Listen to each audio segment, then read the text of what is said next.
Welcome students. आज हम लोग बहुत ही आसान से टॉपिक की चर्चा करेंगे, लेकिन बहुत ही महत्वपूर्ण, बहुत ही महत्व की टॉपिक, जिसको हम रोज़ाना जीते हैं, दिन प्रतिदिन के जीवन में जो है, जिसका हम अनुभव करते हैं, उसका उस पर अध्ययन करेंगे, उस पर चर्चा करेंगे, और वह है लोकतंत्र के गुण और दोष। बहुत सामान्य सा टॉपिक है। हम जो है लिस्ट करने की कोशिश करेंगे क्या क्या गुण हो सकते हैं, सोचने की ज़रूरत है। तो गुण पर पहले ध्यान दें। लोकतंत्र का गुण क्या है? यदि लोकतंत्र को एक आदर्श के रूप में देखें, एक वैल्यू के रूप में देखें, तो क्या हम पाते हैं कि लोकतंत्र मानव को केंद्र में रखकर बनाई गई व्यवस्था है, या दूसरे शब्दों में कहें कि मानव को प्रतिष्ठित करने का प्रयास है। केंद्र में प्रतिष्ठित करने का, केंद्र में प्रतिष्ठित करने का मतलब कि सब कुछ मानव से ही शुरू होता है और मानव पे ही अंत होता है। मानव है तो व्यवस्था है, मानव है तो विचार है, मानव है तो चीज़ें हैं, जो सुख सुविधा की चीज़ें हैं। मानव है तो सब कुछ है, मानव नहीं है तो चीज़ों का कोई अर्थ नहीं है। तो मानव को केंद्र में रख करके चिंतन प्रणाली, व्यवस्था का निर्माण, व्यवस्था पे नियंत्रण, व्यवस्था के उद्देश्य को निर्धारित करना, ये पहली बार प्रजातंत्र ने किया है।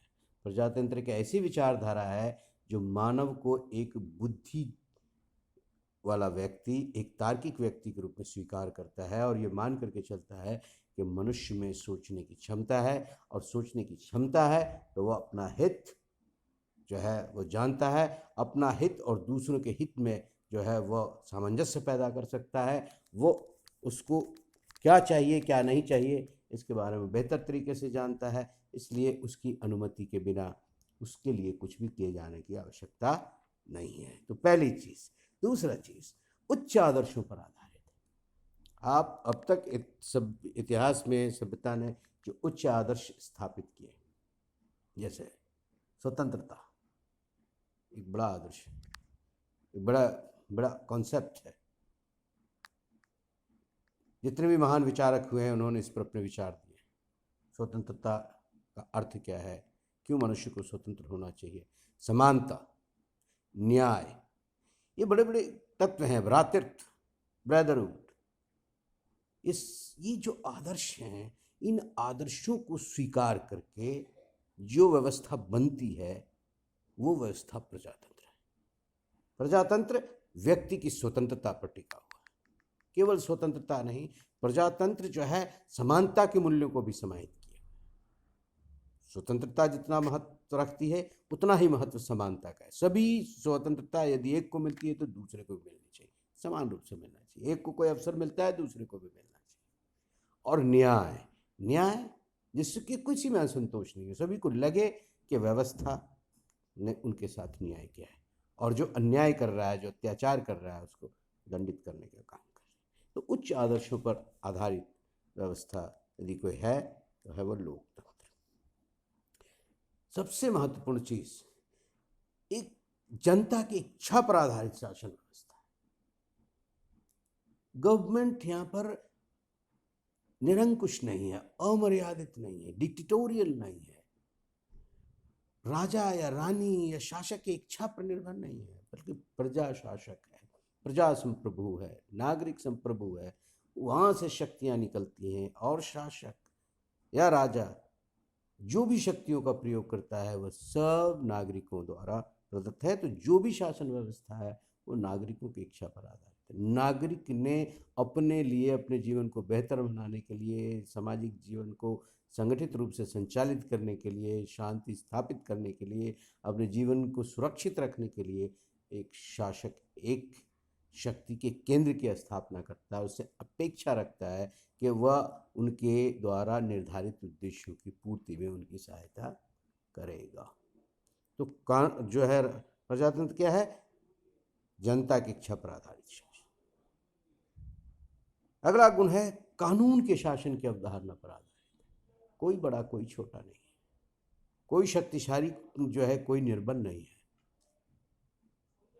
सभी जो है एक ही प्रकार के नियम के अधीन है।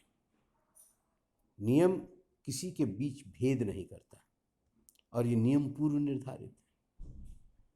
शासन और सत्ता का कोई भी केंद्र हो, वो इस सार्वभौमिक अवधारणा के निर्धारित नियमों की अवहेलना नहीं कर सकता। कानून का शासन होगा और इसका मर्म क्या है कि सभी लोग समान हैं और सभी लोगों के लिए एक ही प्रकार के न्याय की व्यवस्था है, न्यायपालिका की व्यवस्था है, और सभी के अधिकार एक ही प्रकार के कानून से संरक्षित है। जो अधिकार एक के लिए है वही दूसरे के लिए उपलब्ध है, कहीं कोई भेदभाव नहीं। और मानव अधिकारों की घोषणा, जितने भी संसार में क्रांतियां हुई, 1688 में गौरवपूर्ण क्रांति हुई, बिल ऑफ राइट्स आया। अमेरिका में संविधान का निर्माण हुआ क्रांति के बाद, वहाँ बिल ऑफ राइट्स आया। फ्रांस में जो है क्रांति हुई, वहाँ पर जो है डिक्लेरेशन ऑफ ह्यूमन राइट्स आया। हमेशा से जब जब जो है संसार में संकट आया, लोगों ने संघर्ष किया, संघर्ष के बाद जो परिस्थिति उत्पन्न हुई जिसमें मनुष्य ने एक नवीन जो है व्यवस्था की स्थापना करने का प्रयास किया, उसमें सर्वप्रथम जो चीज़ लोगों ने सामने रखी उसमें था मानव के अधिकारों की घोषणा, मानव के अधिकारों की स्वीकार्यता। तो हर जगह प्रजातंत्र संभव ही नहीं है यदि मानव के आधारभूत स्वतंत्रता या अधिकारों की घोषणा पूर्व में न कर दी जाए और इन अधिकारों से यह शासन पक्ष को बांध दिया जाए कि शासक वर्ग या शासन के केंद्र या सत्ता के केंद्र इन अधिकारों में हस्तक्षेप अनावश्यक नहीं कर सकते। और दूसरा गुण है कि इन अधिकारों को केवल घोषणा तक सीमित नहीं रखा जाता, बल्कि प्रजातांत्रिक व्यवस्था में इन अधिकारों को नागरिकों तक पहुंचाने के लिए पूरा का पूरा जो है संस्थागत इंतज़ाम है, और वो संस्था स्वतंत्र और निष्पक्ष न्यायपालिका के रूप में है। भारत में चले जाए, अमेरिका में चले जाए, ब्रिटेन में चले जाए, जापान में चले जाए, जहाँ कहीं भी विकसित व्यवस्था है, जहाँ कहीं भी विकसित प्रजातंत्र है, जहाँ कहीं मैच्योर डेमोक्रेसी है, परिपक्व प्रजातंत्र है, जहाँ प्रजातंत्र तेजी से विकसित हो रहा है, सभी देशों में पाएंगे कि केवल मानव अधिकारों की घोषणा तक सीमित नहीं है, बल्कि इस घोषणा में जो है स्वतंत्र और निष्पक्ष न्यायपालिका के द्वारा उसे संरक्षित करने का, सुरक्षित करने का, क्रियान्वित करने का जो है प्रयास किया गया है। सार्वजनिक हितों में अभिवृद्धि होती, व्यक्तिगत हितों की बात नहीं करता। प्रजातंत्र हमेशा संकुचित लाभ की बात नहीं करता, संकुचित लोगों के कल्याण की बात नहीं कर रहा है, एक छोटे से वर्ग की बात नहीं करता, परिवार की बात नहीं करता, एक समूह की बात नहीं करता, संपूर्ण समाज की बात करता है, पूरे नागरिकों की बात करता है, सभी के हितों में जो है उसकी बात करता है। मैक्सिमम जो वेलफेयर है, मैक्सिमम नंबर ऑफ पीपल, अधिकतम व्यक्तियों का अधिकतम सुख की जो बात है, उस आधार पर जो है यहाँ पर सत्ता निर्धारित होती है।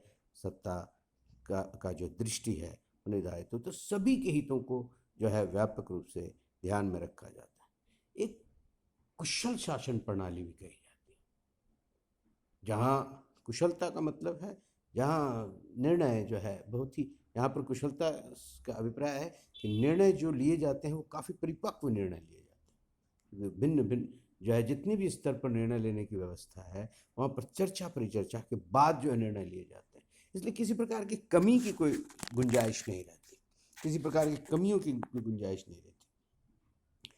पर चर्चा परिचर्चा के दौरान जो विभिन्न स्तर पर जो है होते हैं विद्वानों और मनुष्यों के बीच, नीति निर्माताओं के बीच, धीरे धीरे उसमें जो जितनी भी कमियां हैं, त्रुटियां हैं, धीरे धीरे निकल जाती है और एक जो है विशुद्ध नीति का निर्माण होता है जिसमें सभी का कल्याण है। इसीलिए इसे कुशल शासन प्रणाली भी कहते हैं। कहते हैं शक्तिशाली शासन व्यवस्था है जब सभी का सहयोग है। ऐसा माना जाता है कि जो है इससे पहले की जो स्थिति 17वीं 18वीं, उससे पहले की मध्ययुगीन स्थिति थी, उसमें राजा लड़ता था, राजा के साथ जो सेनाएं होती थी वो पेड सेनाएं होती थी, और वो सेनाएं जब तक उनके साथ है तो उनके साथ है, वो किसी दूसरे ने बड़ा ऑफर दिया तो उसके साथ भी जा सकते हैं। लेकिन अब जो है वो राष्ट्रीय राज्य की अवधारणा है। राष्ट्रीय राज्य में प्रत्येक नागरिक जो है अपने हितों को दूसरे के हितों से समन्वित करके राष्ट्र के हितों से जोड़ लेता है। राष्ट्र व्यक्ति के लिए है, व्यक्ति राष्ट्र के लिए है, इस तरह से दोनों एक दूसरे के लिए एकाकार हो जाते हैं। ऐसी अवस्था में जो जो जो राष्ट्रीय राज्य बनता है वो अत्यंत शक्तिशाली है, क्योंकि प्रत्येक व्यक्ति अपने जीवन की आहुति दे करके ये राष्ट्र की रक्षा करने को तत्पर होता है। इसलिए जो राष्ट्र बनता है वो बहुत ही सशक्त और देशभक्त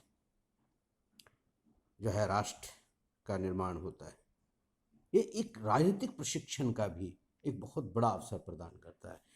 जब विभिन्न स्तरों पर कानून निर्माण की प्रक्रिया प्रारंभ होती है तो पहले उस पर व्यापक चर्चा परिचर्चा होती है, और व्यापक चर्चा परिचर्चा में विभिन्न दृष्टिकोण उभर करके सामने आते हैं, और मास मीडिया के माध्यम से ये दृष्टिकोण जनता तक पहुंचते हैं, और जनता प्रत्येक राष्ट्रीय, अंतर्राष्ट्रीय, स्थानीय मुद्दों के संदर्भ में वो बहुत सारे पक्षों से, बहुत सारे जो है विचारों से अवगत होती है, और फिर वो अपना एक ओपिनियन बनाती है जिसको हम पब्लिक ओपिनियन कहते हैं। ये प्रजातंत्र में ही संभव है। तो प्रजातंत्र जो है वह इस तरह से एक ऐसी शासन व्यवस्था है जिसमें कला, साहित्य और विज्ञान की प्रगति को जो है व्यापक जो है अवसर मिलता है, और सर्वत्र जो है विकास की संभावना बनती है। साथ ही साथ ये कहा जाता है कि प्रजातंत्र चूँकि चर्चा परिचर्चा पर आधारित शासन है, बुद्धिपरक शासन है, तर्क पर आधारित शासन है, इसलिए अंतर्राष्ट्रीय स्तर पर भी वह विवादों का सुलटारा जो है वो शांतिपूर्ण तरीके से करने का प्रयास करती है।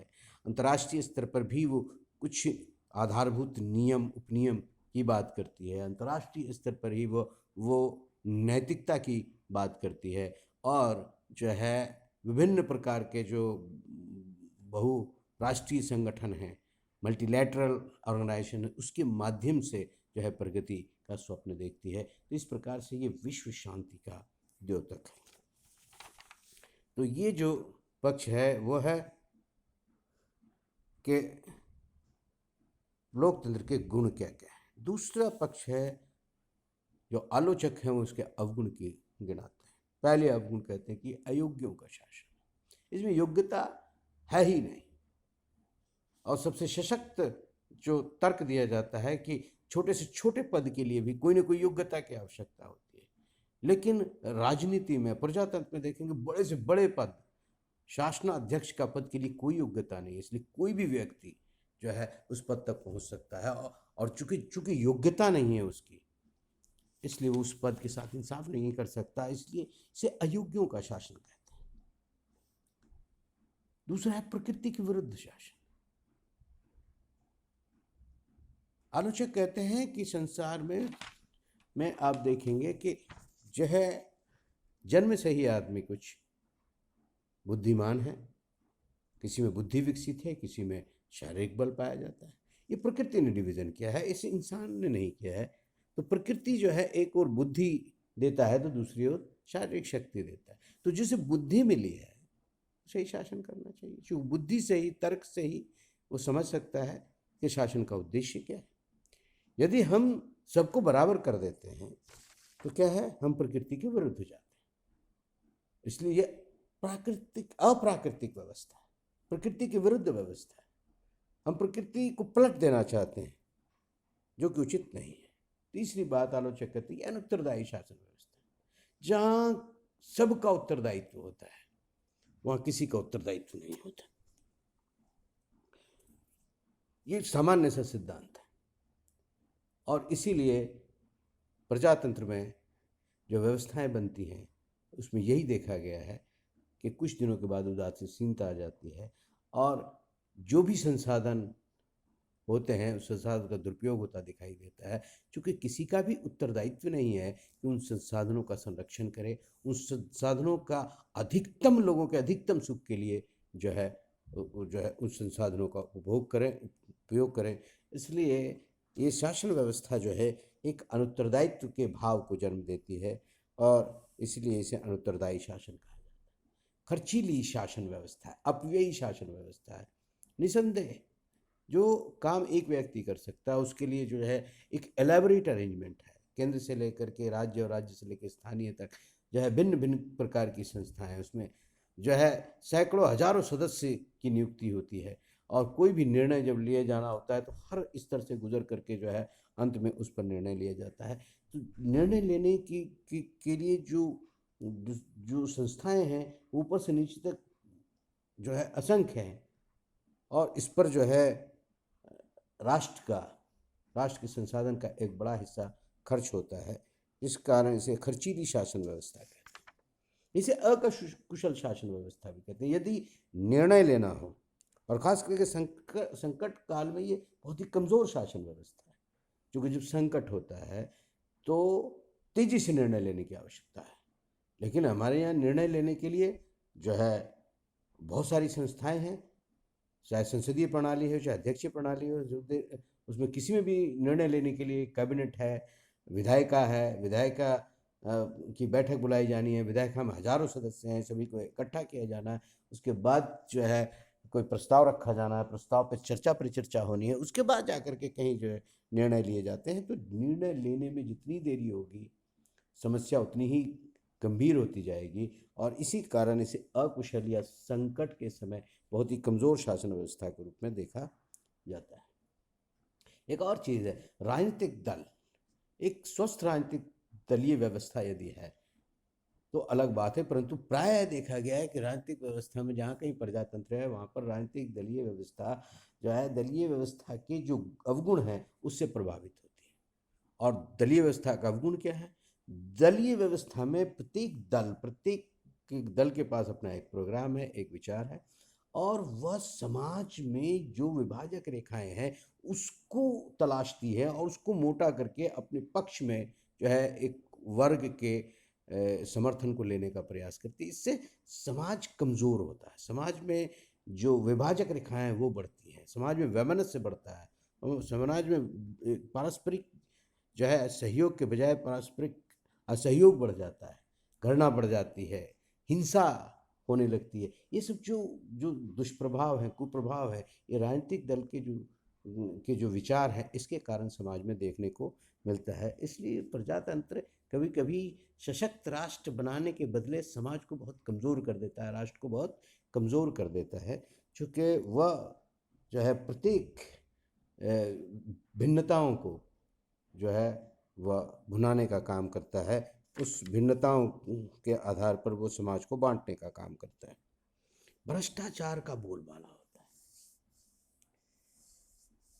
यदि कहते हैं कि गरीबों का शासन होता है, या जो है वैसे लोगों का शासन है जो लोग इलेक्शन लड़ करके आते हैं, और इलेक्शन में अथाह पैसे की आवश्यकता होती है, पैसों का दुरुपयोग होता है, शारीरिक बल का दुरुपयोग होता है, इसलिए जब सत्ता में वो आते हैं तो उन जो है सेवा के बदले उस पद को या उस व्यवस्था को अपने आर्थिक हितों के लिए इस्तेमाल करने लगते हैं। और जब उच्च स्तर के जो नीति निर्माता है, जो शासक है, यदि वही भ्रष्ट हो जाए तो भ्रष्टाचार जो है नीचे तक फैल जाता है। तो कुल मिलाकर के ऐसी व्यवस्था में भ्रष्टाचार का बोलबाला होता है। प्रजातंत्र में वैसे तो कहा जाता है कि प्रजा के लिए प्रजा के द्वारा शासन है, परंतु अधिकतर समय देखने को मिलता है कि यदि 100 व्यक्ति हैं, 51 पक्ष में हैं और 49 उसके पक्ष में है, तो 51 की बात मानी जाती है। 51 को चाहिए कि वो जितने 49 लोग हैं उनके हितों के प्रति संवेदना रखे, परंतु ऐसा होता नहीं है। 51 अपने अपने अपने जो है मेजॉरिटी या बहुमत के नशे में वह 49 लोगों के हितों की अवहेलना करता है, उसकी उपेक्षा करता है, और परिणाम ये होता है कि समाज में विद्वेष की भावना फैलती है, जो है उन वर्गों में जिनके जिनके हितों की उपेक्षा की जा रही है, उसमें उसमें शत्रुता की भावना फैलती है, हिंसा की भावना फैलती है। इससे समाज जो है लगातार कमज़ोर ही होता है। एक और बात जो कही जाती है कि विश्व शांति का समर्थक है प्रजातंत्र, परंतु देखा यह गया इतिहास में कि जितने प्रजातांत्रिक देश हैं वह भी अपने विचारधारा को लेकर जो है इस प्रकार की भावना रखते हैं कि उनकी विचारधारा श्रेष्ठ है, और अन्य विचारधारा को वो शक्ति से दबाना चाहते हैं, हिंसा से दबाना चाहते हैं, और ऐसी अवस्था में वह प्रजातंत्र को स्थापित करने के लिए शक्ति का प्रयोग करते हैं, जो विश्व शांति के लिए एक बड़ा खतरा है। तो इस तरह से बहुत सारे जो है अवगुण भी जो है गिनाए जाते हैं। तो प्रजातंत्र में दो बड़े पक्ष हैं, उनके गुण भी हैं और अवगुण भी हैं। आज इतना ही। के जो है इस पर चर्चा कल